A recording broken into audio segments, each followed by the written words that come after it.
আপনারা দেখছেন day to one news TV, খবর যেখানেই আমরা সেখানেই। বাবলা সরকার খুনকাণ্ড উদ্ধার আগ্নেয়াস্ত্র, ধৃতদের 5 দিনের পুলিশ হেফাজত।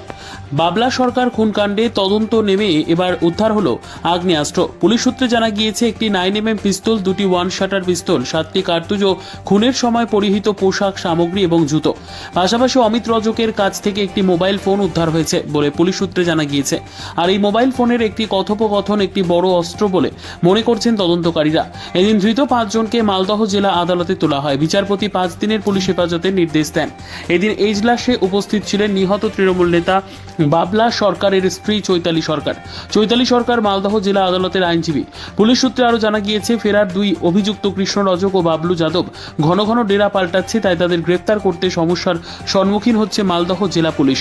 ঘটনার পরে এই 2 অভিযুক্ত মালদহ হয়ে শিলিগুড়ি, সেখান থেকে নেপাল হয়ে উত্তরপ্রদেশে ঘাঁটি গেড়েছে বলে সন্দেহ পুলিশের। মালদহ জেলা আদালতের সরকারি আইনজীবী দেবজ্যোতি পাল জানান, প্রতিদিন এই মামলার নতুন নতুন তথ্য সামনে আসছে, তাই ধৃতদের পুনরায় পুলিশি হেফাজতের জন্য আবেদন জানায় পুলিশ।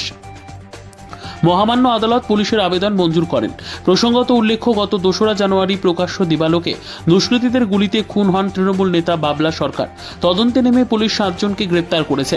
ধৃতদের মধ্যে নরেন্দ্রনাথ তিওয়ারি, ইংরেজবাজার শহর তৃণমূল কংগ্রেসের সভাপতি, অপরজন স্বপন শর্মা একসময় মালদহের ট্রাস্ট ছিলেন।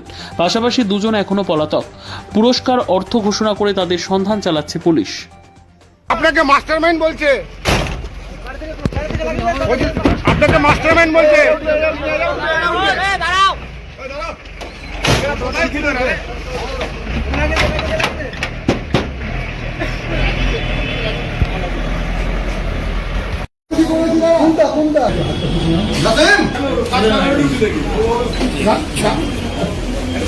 কি বলেন?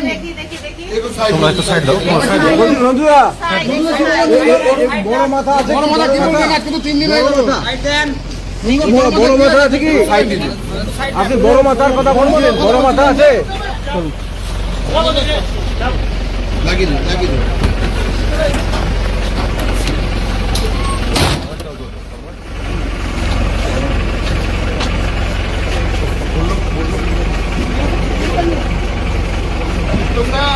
তিন দিন হয়ে গেল, আজকে বড় মাথা কে বলবেন? এই ঘটনায় কার লাভ? ভিডিও করবো, ধরে রাখো।